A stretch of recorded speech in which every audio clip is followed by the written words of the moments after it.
আল্লাহর কাছে শুকরগুজার হই আর বলি আলহামদুলিল্লাহ। এই মাসের নাম হইল রবিউল আউয়ালের মাস। এই মাসে জন্মগ্রহণ করেছেন বিশ্ব মুক্তির সনদ মুহাম্মদ রাসূল সাল্লাল্লাহু আলাইহি ওয়াসাল্লাম।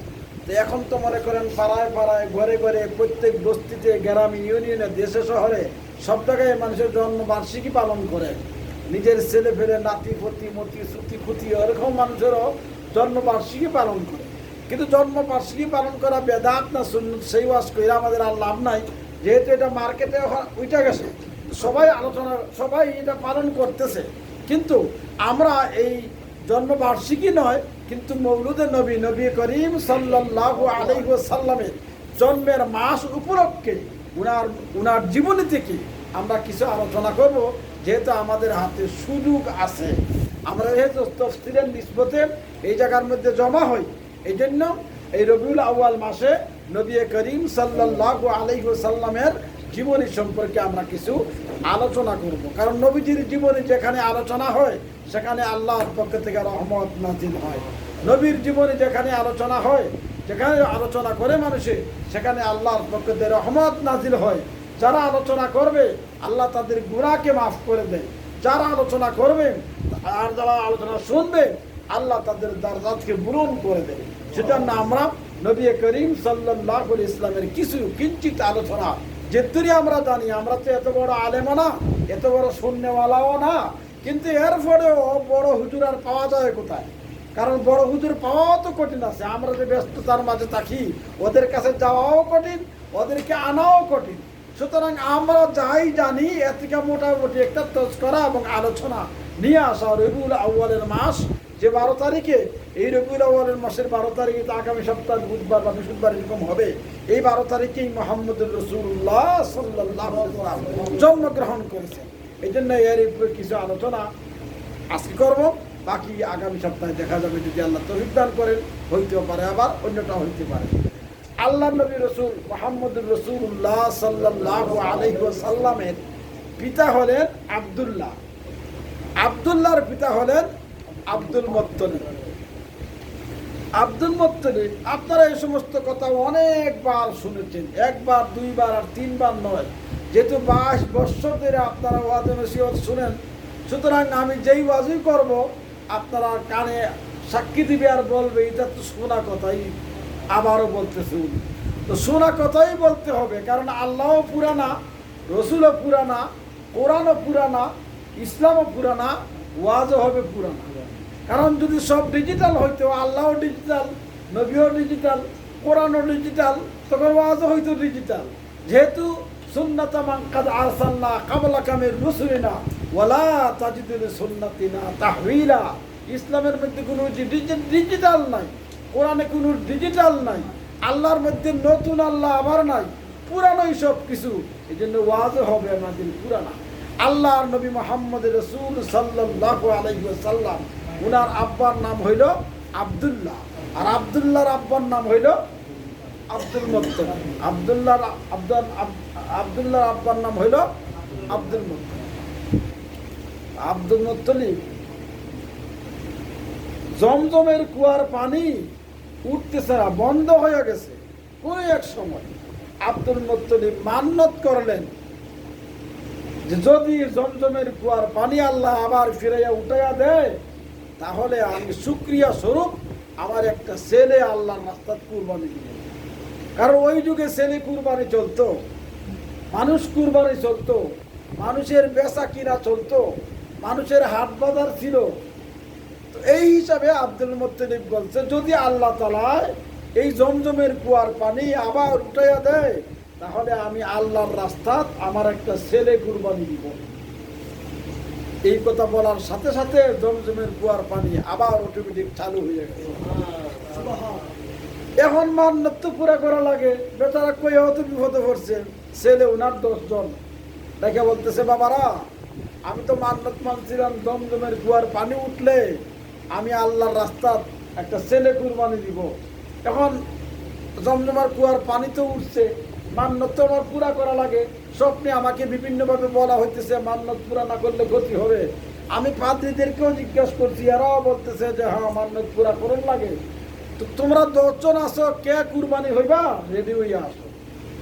আপনারা কি বলেন, ইচ্ছা করে কেউ কি মরতে চায়?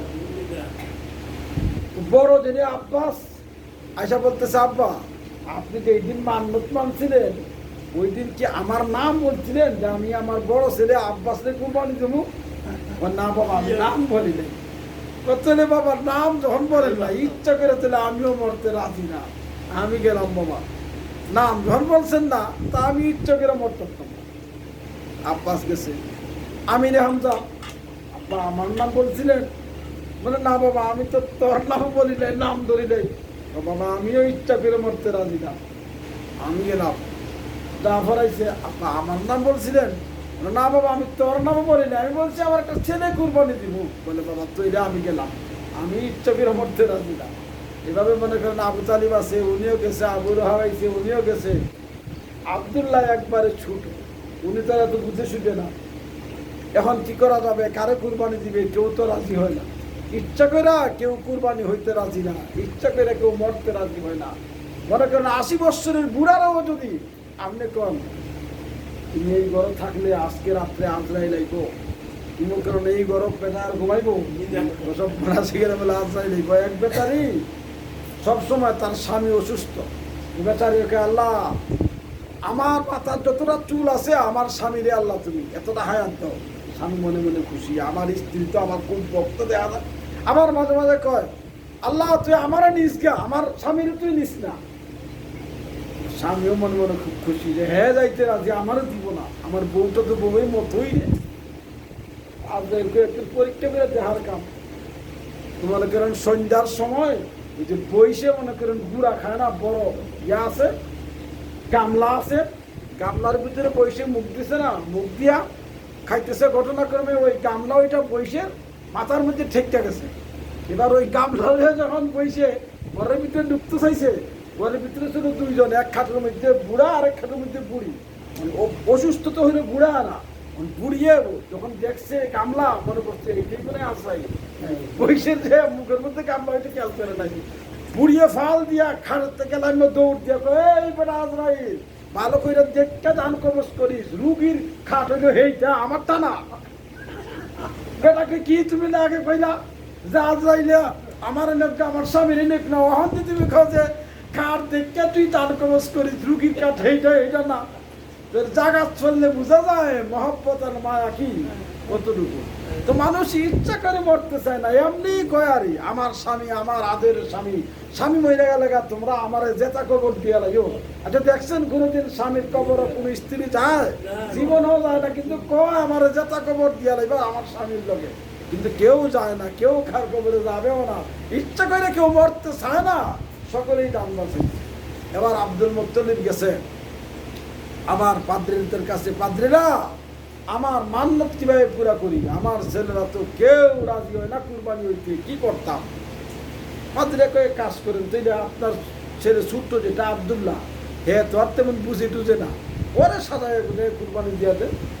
কত তো এইটা করতে পারত, তো ছোট আছে বুঝে না, ওরে করা যায়, তার বাধা দিবে না। এবার আব্দুল্লাহ হইল আল্লাহর রসুলের পিতা, আব্দুল্লাহরে কুরবানি দিবে।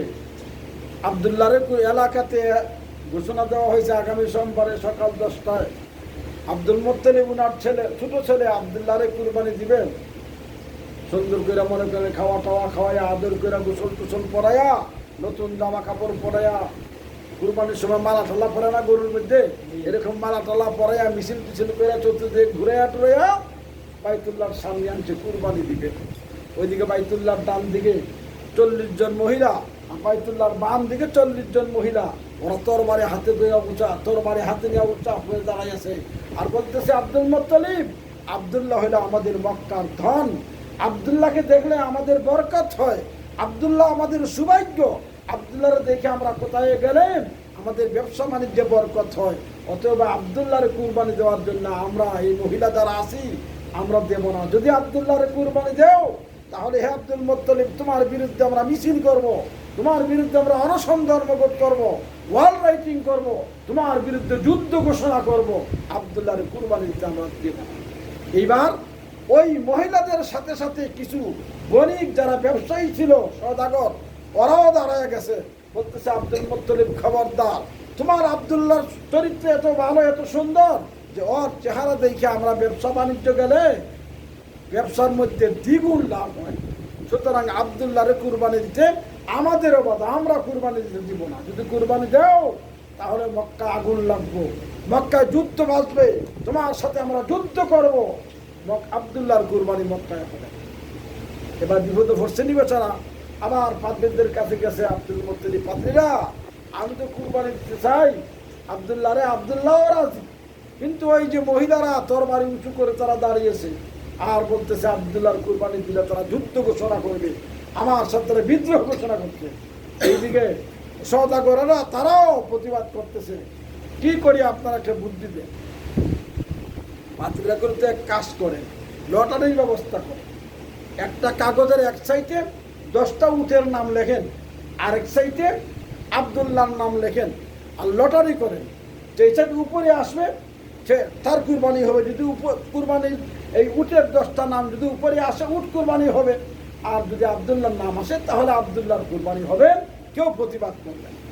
ঠিক আছে, আপনি এদিকে শোনেন, এদিকে শোনেন, আপনি তাহলে বাতাসও লাগবো, আর এই সব ভাই একটু দেখা হয় না, বাতাসও এদিকে। এবার আব্দুল্লাহর কুরবানি হবে না, তারা প্রতিবাদ করছে, বলে ঠিক আছে লটারি করেন। লটারি যখন করা হবে, লটারি 10টা উটের নাম লিখা লটারি করা হলো। প্রথমবার লটারিতে আব্দুল্লাহর নামই উঠছে, আবার লটারি দিচ্ছে আব্দুল্লাহর নামই, আবার দিচ্ছে আব্দুল্লাহর নামই। এবার লাস্টে করতে করতে 100 উটের নাম কাগজে লেখছে, আর আব্দুল্লাহর নাম আরেক দিকে লেখছে। এইবার 100 বার যখন হয়ে যাবে, 99 বার, এইবারও আব্দুল্লাহর নামই উঠছে। আবার ওই যুবক যুবতীরা আবার তরবারি উঁচু করে তারা দাঁড়িয়ে গেছে আর বলতেছে খবরদার আব্দুল মুত্তালিব, এই আব্দুল্লাহর নাম তোমার আর 10টা ছেলে আসে, সবগুলা কুরবানি দিয়ে দাও, আমাদের কোনো আপত্তি নাই, কিন্তু আব্দুল্লাহকে 100 বার নয় 1000 বারও যদি আব্দুল্লাহর নাম লটারিতে আসে আমরা কুরবানি দিব। এবার দেখা যাক 100 বার যখন লটারি টানা হলো হবে, একদিকে 100 উট, আরেকদিকে আব্দুল্লাহর নাম 100 বার যখন হলো, তখন দেখা যায় আল্লাহর হুকুম, আব্দুল্লাহর নাম না আইসা 100 উটের নাম আইসা। এবার 100 উট একটা একটা করে আইনা, উটের বহর থেকে একটা একটা করে উট আইনা আব্দুল মুত্তালিব আল্লাহর রাস্তায় কুরবানি দিয়েছে। আব্দুল্লাহ রেহাই পাইয়া গেলেন। আব্দুল্লাহ ধীরে ধীরে বড় হইতে লাগলেন। এখন আব্দুল্লাহর বয়স হয়েছে মনে করেন 20-22 বছর, বিয়ার সময় হইতে। এলাকাতে সুন্দর হইলে সকলেই বিয়ার প্রস্তাব নিয়ে আসে, দলিল ছেলে হইলে তার কথাই নাই। এখন এলাকার মানুষ, আশেপাশের মানুষ শুধু আব্দুল্লাহর জন্য বিয়ের প্রস্তাব নিয়ে আসেন। এদিকে আব্দুল মুত্তালিব মাঝে মধ্যে শামে গেলেন, মদিনাতে থাকলেন। মদিনায় উনার এক বন্ধু আছে যার নাম ছিল আব্দুল ওয়াহাব জহবি। উনার বাড়িতে উনি বেড়াইতেন, মাঝে মধ্যে যাইতেন। আর আব্দুল ওয়াহাব জহবির একটা মেয়ে ছিল, যে মেয়ের নাম ছিল কি আমেনা।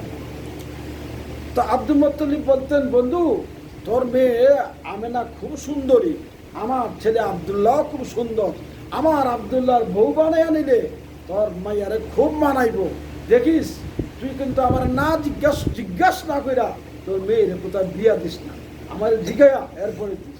বলে তো আচ্ছা বলি। এবার অপেক্ষা করতেছে আমেনার পিতা আব্দুল্লাহর জন্য, আব্দুল মুত্তালিবের জন্য। আব্দুল মুত্তালিব বিরক্ত হইয়া পোলা লইয়া একদিন চলে গেছে ডাইরেক্ট মদিনায় বন্ধুর বাড়িতে। বন্ধু বলতেছে, কি আব্দুল মুত্তালিব বহুদিন পরে আসলেন, কি ভালো আছেন, কেমন আছেন? বলে কেমন টেমন না, আমার পোলা হয়েছে একটা, সবাই খালি আইনা মাইয়া দিতে চায়, আমি কয়জন আনবো, তোমার মেয়েরে কি করছো?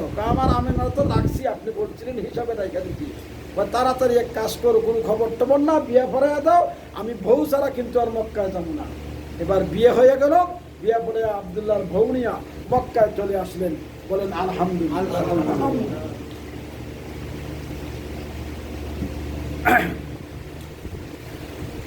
এখন দিনকাল চলতেছে মোটামুটি ভালোই। একদিন উনি আব্দুল্লাহ যাইতেছে ওই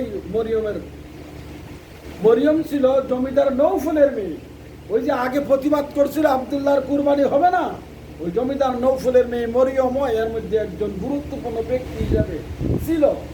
জমিদার নৌফুলের মেয়ে আব্দুল্লাহকে দেখে দৌড়ে যাইছে, আব্দুল্লাহ তোমার বহুদিন হয় দেখি না, তো তুমি একটা কাজ করো, তোমার আব্বাকে বললো যে আমি তোমার স্ত্রী হতে চাই।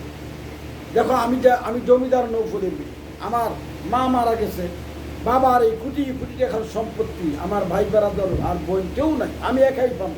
তোমরা তো 10 ভাই বাঘ পাটরা করে পাইনি আর কদ্দুর পাই না, তাহলে আমি তোমার স্ত্রী হইলে আমার এই যে বিরাট সম্পদ জমিদারি সব কিছু তোমার কদমে আমি লুণ্ঠন করে দিব।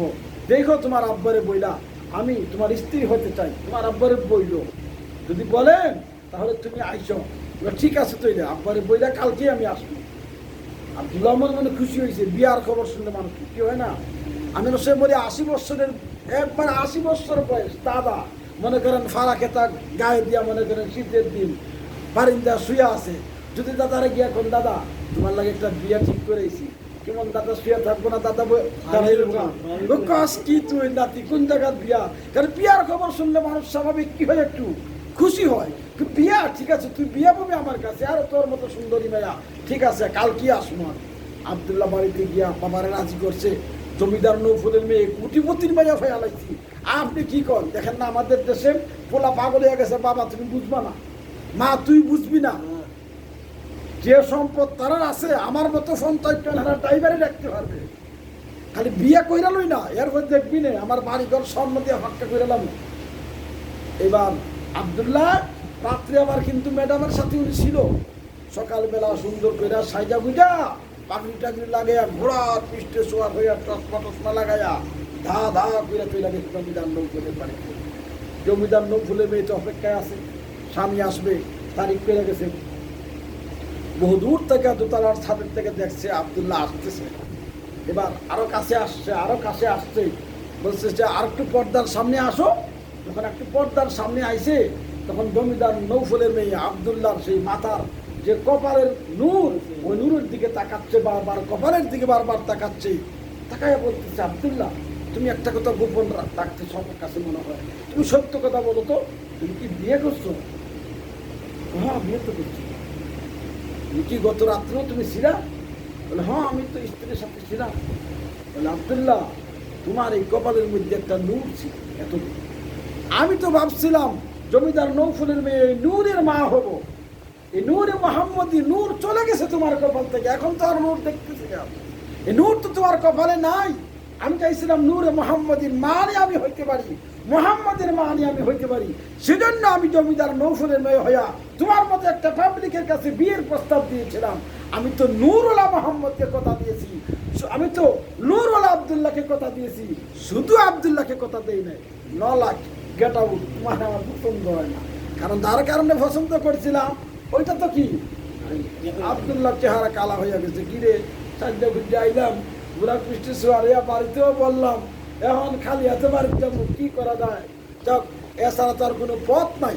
আব্দুল্লাহ চলে আসতে বাড়িতে, আল্লাহ নবী চলে আসলেন, মার পেটে চলে আসলেন আল্লাহ নবী মুহাম্মদুর রাসূলুল্লাহ সাল্লাল্লাহু আলাইহি ওয়াসাল্লাম। আমেনা বলেন আমি যতদিন গর্ভবতী ছিলাম আমার পেটের ভিতরে যতদিন মুহাম্মদুর রাসূলুল্লাহ সাল্লাল্লাহু আলাইহি ওয়াসাল্লাম ছিল, আমি রাস্তা দিয়ে হাঁটলে বিভিন্ন গাছের সামনে দিয়া গেলে গাছ থেকে আওয়াজ আসতো আসসালামু আলাইকা, হে বিশ্ব নবীর মা মুহাম্মদের মা, আমাদের পক্ষ থেকে আপনাকে লাখো সালাম। আমি কোনো পাথরের সামন দিয়া গেলে সালামের আওয়াজ শুনতাম, আমার মাথার উপর দিয়া পাখিরা যখন যাইতো আমি শুনতাম একজন পাখি আরেকটা ডাইকা ডেকে বলতেছে তোরা চিনো ওই যে যাইতেছে ওইটা তো বিশ্ব নবী আখির নবী মুহাম্মদ রাসূলের মা আমেনা যাইতেছে, ও খবরদার এখানে কিন্তু পেশাব টেশাব পাখানা টাখানা তোরা করিস না, আমেনার মাথার উপর দিয়া যাস না, বিশ্বনবী মুহাম্মদ রাসূল সাল্লাল্লাহু আলাইহি ওয়াসাল্লামের সাথে চরম বেয়াদবি করে। আমেনা বলেন যে জমজমের কুয়ার পানি উঠাইতে, এখান থেকে পানি উঠাইতেন একটু দূরে ছিল, পানি নিচে ছিল, বালতি দিয়ে উঠাইতে হয়, কিন্তু যেদিন আমার পেটে মুহাম্মদ চলে আসলেন, আমেনা বলেন আমি যখন পানি আনার জন্য জমজমের কুয়ার কাছে যাইতাম, কুয়ার পানি অটোমেটিক উতরাইয়া উপরে উঠিয়ে দেয়, আমি সাধারণভাবে কলসি পুরাইয়া যেরকম পুষ্করি থেকে মানুষ পানি নেয় এইভাবে আমি ঘুরাইয়া পানি নিয়ে চলে। আমেনা বলেন প্রত্যেক মাসে আমার কাছে এক একজন নবী আইসা শুভ সংবাদ দিতেন, হে আমেনার মা, হে আমেনা, তোমার পেটে যিনি আছেন উনি হলেন মুহাম্মদ, আর উনি যিনি তোমার পেটে আছেন উনি হবেন বিশ্ব মানবতার শান্তির অগ্রদূত মুহাম্মদ রাসূল সাল্লাল্লাহু আলাইহি ওয়াসাল্লাম তোমার পেটে আছেন, অতএব তুমি সাবধান হইয়া তৈল, সাবধান হইয়া তৈল। এইভাবে আল্লাহর নবীর বয়স আমেনার পেটে হইতে হইতে 6 মাস। আব্দুল্লাহ এবার সফরে যাবে শাম দেশে, যাওয়ার সময় মদিনায় উনি স্টপিজ করছেন, থামছেন। ওই মদিনার মধ্যে আল্লাহর নবী তখন মার পেটে 6 মাস বয়স, আব্দুল্লাহ গেছেন শাম দেশে, কিন্তু মদিনায় যাইয়া আল্লাহর নবী মার পেটে, তখনই আব্দুল্লাহ আল্লাহর নবীর পিতা আব্দুল্লাহর ইন্তেকাল হইয়া যায়। ইন্না লিল্লাহি ওয়া ইন্না ইলাইহি রাজিউন। আল্লাহর নবী চলে আসবেন দুনিয়া। এখন তো নবীজির পিতা আব্দুল্লাহর নাই, আব্দুল মুত্তালিব দাদা, 2 জন দাসী, একজন ওনার নিজস্ব দাসী উম্মে আইমনকে বললেন, উম্মে আইমন তুমি আমার মা আমেনার ঘরের ভিতরে থাকবা। আর আরেকজন আবুল আহাবের বান্দি সুয়াইবা, সুয়াইবাকে বললেন, সুয়াইবা তুমিও যাও, তবে তুমি ঘরের খবর নিয়ে বাইরে আসবা, আমার এই খবর আনতিব অন্তর বলবা, আসা যাওয়া রাখবা। আর আইমন উম্মে আইমন সবসময় ঘরের ভিতরে থাকবে। আব্দুল মুত্তালিব একটা তরবারি নিয়া, মুহাম্মদ সাল্লাল্লাহু আলাইহি ওয়াসাল্লামের দাদা আব্দুল মুত্তালিব একটা তরবারি নিয়া রাতের অন্ধকারে আল্লাহর ঘরের ওয়ালের সাথে এলান দিয়া বসে আছে, আর খবর রাখতেছে আমেনার ঘরের দিকে কোন সময় বিশ্বনবী মুহাম্মদুর রাসূলুল্লাহ সাল্লাল্লাহু আলাইহি ওয়াসাল্লাম দুনিয়া আসবে। তরবারি নিয়া বসে আছে, কারণ আগের যুগের নিয়ম ছিল ঘর থেকে বার হইলেই একটা তরবারি লোক, কারণ কোন সময় কারে কে মাইরা দেয় ঠিক নাই। ওই যুগটা ওইরকমই ছিল, কারণ রাত্রিবেলায় অন্ধকারের মধ্যে যদি হঠাৎ 2 জনের দেখা হইতো, তখন তারা তরবারি শুরু করে, তরবারি যা মারামারি শুরু করে দিত। মনে করতো রাত্রিবেলায় দেখা হয়েছে, ভালো মানুষ হওয়ার কথা না, অবশ্যই কি দুশ্মন। তরবারি যা মারামারি করতো, অন্ধকার থাকতেও শুরু হইতো মারামারি, রাত শেষ হওয়া পর্যন্ত মারামারি চলতেই থাকতো, একজন না মরা পর্যন্ত। সকালবেলায় দেখে, হ্যাঁ হ্যাঁ যার সাথে মারামারি করলাম ওটা তো আমার তাস্তো ভাই, হ্যাঁ হ্যাঁ যার সাথে সারা রাত মারামারি করলাম এ দিয়ে আমার কুলায় না, কিন্তু মারামারি সারা রাতই চলছে। আল্লাহর নবী এটা নিরসনের জন্য বললেন, নিয়ম দিলেন যে একজন আরেকজনের সাথে রাতে হোক আর দিনে হোক দেখা হইলেই বলবা আসসালামু আলাইকুম ওয়া রাহমাতুল্লাহি ওয়া বারাকাতুহু, যদি বুঝা যাইব দুশ্মন না, দুশ্মন না। কারণ কেউ যদি আপনি হঠাৎ দেখেন অন্য কোনো লোক নাই আশেপাশে, একলা দেখতেছেন অন্ধকারের মধ্যে, জিজ্ঞাসা করতেছেন ভাই তুমি কে, কথা বলে না, তখন আপনি ভয় পাইবেন না, কথা কয় না, মনে কোনো ক্ষতি করতে আইছে। এই জন্য নবীজি কথার সিস্টেম করলেন, আসসালামু আলাইকুম বললে হেও বলবে ওয়া আলাইকুম আসসালাম ওয়া রাহমাতুল্লাহি ওয়া বারাকাতুহু। তা আব্দুল মুত্তালিব তরবারি নিয়ে বসে আছে এলান দিয়া আল্লাহর ঘরে। হঠাৎ আব্দুল মুত্তালিব দৌড় দিয়া গেছে বিবি আমিনার ঘরের সামনে দিয়ে বলতেছে, উম্মে আইমন আমার নাতি মুহাম্মদকে আমার কুলে দাও। বলেন সুবহানাল্লাহ। উম্মে আইমন বলেন, আপনার নাতি তো এখনো দুনিয়াতে আসে নাই, আর করতে দিব না, দেও। বলে আরে আসে নাই তো, আপনি কি পাগল নি, আইলে না ওই দিন আসে না, অপেক্ষা করেন। আমি যে ওই আল্লাহর ঘরের দরজার মধ্যে এলান দিয়া বসে আছি, আমি হঠাৎ দেখলাম কে যেন আসমানের দরজা খুলিয়া দিতে, আর দেখলাম এই আকাশ থেকে কিছু মানুষ নাইমা নাইমা আসতেছে সবুজ পোশাকে।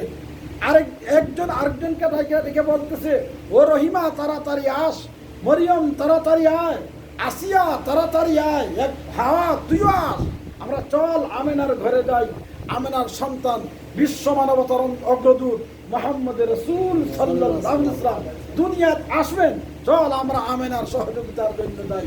আমি হাওয়ার নাম শুনেছি, আব্দুল মুত্তালিব বলতেছেন, আমি আসিয়ার নাম শুনেছি, আমি মরিয়মের নাম শুনেছি, তারা আসছে কই, আমার নাতি দেটি তাড়াতাড়ি আমার কোলে। বলেন অপেক্ষা করেন, অবশ্যই কিছুক্ষণের মধ্যে, পেটে ব্যথা চলছে, কিছুক্ষণের মধ্যেই মুহাম্মদ সাল্লাল্লাহু আলাইহি ওয়াসাল্লাম দুনিয়াতে আসবেন। আব্দুল মুত্তালিব আবারও শান্ত হইয়া বৈশা আছে। এবার আল্লাহর নবী মুহাম্মদ রাসূল সাল্লাল্লাহু আলাইহি ওয়াসাল্লাম দুনিয়াতে আসবেন 2টার সময়, একটা হলো সুবে সাদিক, আরেকটা হলো সুবে কাযিব। প্রথমে নবী করিম সাল্লাল্লাহু আলাইহি ওয়াসাল্লাম দুনিয়াতে যখন আসলেন, এটা ছিল সুবে সাদিকের সময়। সুবে সাদিক ফজরের আযানের একটু আগে, এই সুবে সাদিকের সময় আল্লাহর নবী দুনিয়াতে আসলেন। এই জন্য শাফি মজহবের লোকেরা সুবে সাদিকে তারা ফজরের নামাজ পড়ার চেষ্টা করে। ওই যে আল্লাহর নবী ফজরের সময়, ফজরের আগে সুবে সাদিকে দুনিয়াতে আসছেন, আর ওই সময় উনি দুনিয়াতে একটা সজদা করছেন, ইতিহাসের কথা। তো এই হলো একটা। আর ইমামে আজম আবু হানিফা রহমতুল্লাহ তাআলা আলাইহি বলেন না, যদিও নবীজি সুবে কাজিবি আসছেন, কিন্তু জিবরিল আলাইহিস সালাম আয়েশা নবীজিকে প্রথম আসমান নিয়া স্বর্ণের তখ্তের উপর শোয়া, জান্নাতের সেই বেহেশতি পানি দিয়া, জমজমের পানি দিয়া, হাউসের কাউসারের পানি দিয়া সুন্দর করে গোসল করায়া, এরপরে বেহেশতি জামা পরাইয়া যখন আমিনার কাছে আবার দিয়া গেলেন, আবার যখন উনি সজদা একটা আল্লাহকে করলেন, ওইটা ছিল সুবে সাদিক। অর্থাৎ ফজরের সময় যেটা আমরা ফজরের নামাজ পড়ি, নবী করিম সাল্লাল্লাহু আলাইহি ওয়াসাল্লাম বলেন, আসফিরু বিল ফজরে ফাইন্নাহু আযামু লিল আজরে, যে ফজরের নামাজ তোমরা একটু ফর্সা হইলে পড়ো, কারণ যত ফর্সা বেশি হবে এত সওয়াব বেশি হবে। আসফিরু বিল ফজরে ফাইন্নাহু আযামু লিল আজরে, এটা হলো ইমাম আবু হানিফার দলিল। তোমরা, নবীজি বলেছেন, ফজরের নামাজ যত দেরি করে পড়া যায় সওয়াব বেশি। শাফি মজহব হইল যত তাড়াতাড়ি পড়া যায় তত সওয়াব বেশি। যে এটা বড় লোকদের বড় কথা, একসময় আমরা পড়লেই চলে, মানে না ঘুমাইয়া সূর্য উঠবার আগে যদি আমরা পড়তে পারি, এটাই হলো আমাদের করণীয়।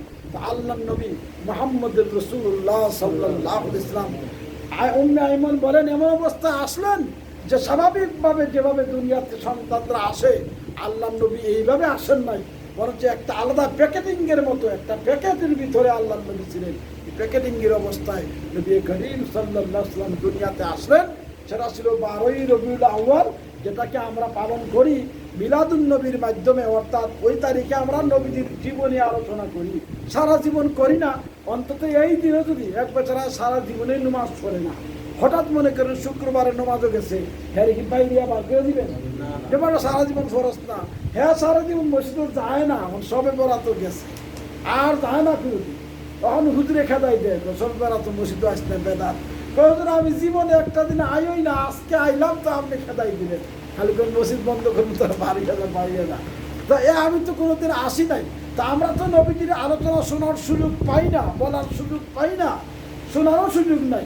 তো নবীজির জন্ম তারিখে অন্তত আমরা, যেহেতু সুযোগ হয়েছে, আমরা কিছু বললাম আর শুনলাম। যদি আল্লাহ তৌফিক দান করেন, আগামীতে আমরা বলবো। আল্লাহ তাআলা যদি আমরা সুযোগ দেন বলার জন্য, একটু দুরূদ শরীফ পড়েন। আল্লাহুম্মা সাল্লি আলা সাইয়্যিদিনা ওয়া আলা আলি মুহাম্মাদ কামা সাল্লাইতা আলা ইব্রাহিম ওয়া আলা আলি ইব্রাহিম।